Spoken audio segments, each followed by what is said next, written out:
हर शाम बच्चे बुधू हडाम के पास उसकी कहानियां सुनने के लिए बैठते हैं। गांव में बुधू हडाम जैसी कहानियां सुनाने वाला कोई नहीं है।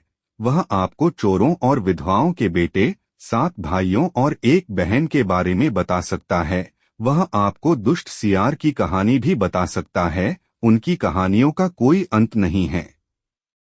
वह रिडल्स में भी बहुत अच्छे हैं और उनकी कहानियां भी पहेलियों से भरी हैं। ऐसी कोई पहेली नहीं है जिसे वह हल न कर सके, इसलिए हर कोई उन्हें पहेली मास्टर कहता है। शादी ब्याह के दौरान लोगों को उनकी ज्यादा जरूरत होती है। यदि दूल्हे की पार्टी दुल्हन की पार्टी की पहेली का उत्तर देने में विफल रहती है तो उसे एक बकरी या सूअर का भुगतान करना पड़ता है। अगर बुधू हडाम उनके साथ है तो दूल्हे पक्ष के लोग सुरक्षित हैं। उन्हें जुर्माना भरने की जरूरत नहीं है।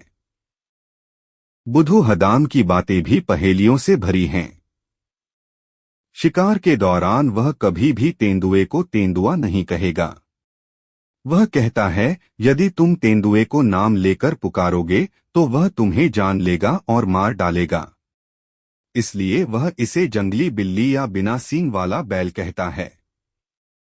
इसी तरह वह भालू को बालों वाला कैटरपिलर कहता है।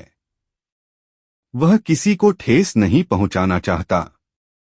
जब वह देखता है कि कोई मर गया है तो कहता है, वह मगरमच्छ चराने गया है। एक शाम जब बुधू हडाम अपने कमरे से बाहर आया तो उसने देखा कि बच्चे उसकी कहानियां सुनने का इंतजार कर रहे हैं। उनमें से एक चिल्लाया, दादाजी, आज आप हमें अपने जीवन की एक कहानी सुनाइए।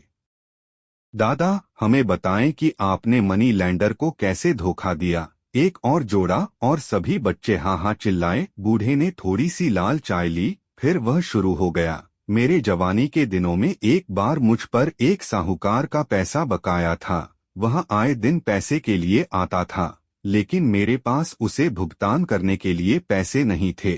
इसलिए मैं जंगल की ओर भाग गया और अपनी पत्नी से कहा कि वह उसे बताए कि मैं आगे पीछे नृत्य करने गया था। अगले दिन साहूकार आया। मेरी पत्नी ने उसे बताया कि मैं कहाँ गया था। उसे समझ नहीं आया कि बैकवर्ड और फॉरवर्ड डांस से उसका क्या मतलब है। वह मुझसे यह सीखना चाहता था। यदि मैं उसे नृत्य सिखाऊं और उसकी 3 पहेलियों का उत्तर दूं तो वह मुझसे अपने पैसे नहीं लेगा। एक लड़के ने, जो अभी भी बहुत चौकस था, पूछा, दादाजी, क्या साहूकार बहुत क्रूर नहीं हैं?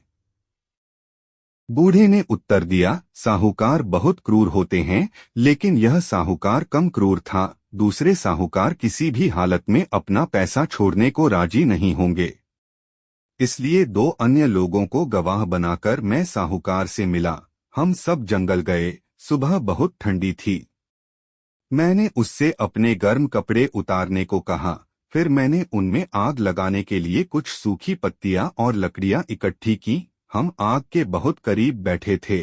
जब वह भड़का तो बहुत गर्म था और वह पीछे हट गया। मैं भी पीछे हट गया। जब आग कम हुई तो हम आगे बढ़े। इस प्रकार हम आगे पीछे हो रहे हैं। फिर उन्होंने मुझसे पूछा कि मैं उन्हें डांस कब सिखाऊंगा। जब मैंने उसे बताया कि मैं उसे पहले ही सिखा चुका हूं तो वह क्रोधित हो गया।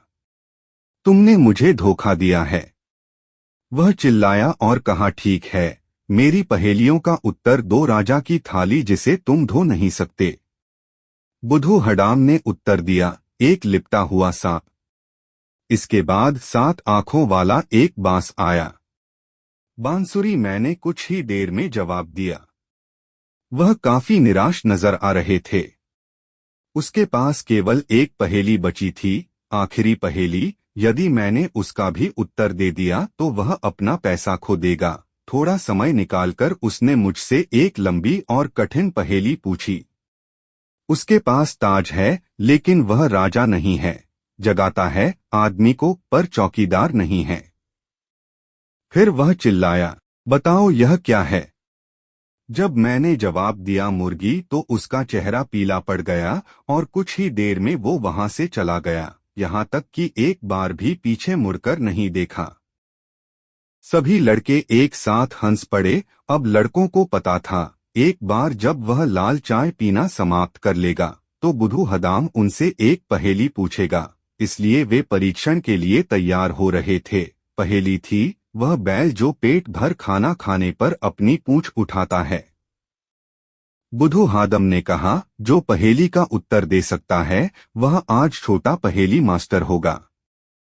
हर कोई पहेली को सुलझाने की पूरी कोशिश कर रहा था, लेकिन वे असफल रहे। जब काफी देर तक कोई उत्तर नहीं आया तो बुधू हडाम ने उन्हें उत्तर का अनुमान लगाने की अनुमति दी। एक लड़के ने पूछा, क्या यह कोई जानवर है? बुधू हडाम ने कहा, नहीं। एक लड़के ने सुझाव दिया, क्या यह खाना है? बुधू हडाम ने कहा, नहीं। आखिरकार एक लड़के ने, जो हर समय चुपचाप बैठा रहता था, सुझाव दिया, क्या यह कोई व्यापारी द्वारा इस्तेमाल की जाने वाली चीज है? बुद्धू ने कहा, हाँ तो बताओ यह क्या है? लड़के ने कहा, एक तराजू। बूढ़ा हंसता हुआ खड़ा हुआ और लड़के को अपनी बाहों में लेकर चिल्लाया, यहाँ है छोटी पहेली मास्टर, यहाँ है छोटी पहेली मास्टर। इस वीडियो को देखने के लिए धन्यवाद। आशा है आप सभी ने इसका आनंद लिया होगा। हमारे चैनल को लाइक और सब्सक्राइब करना न भूलें।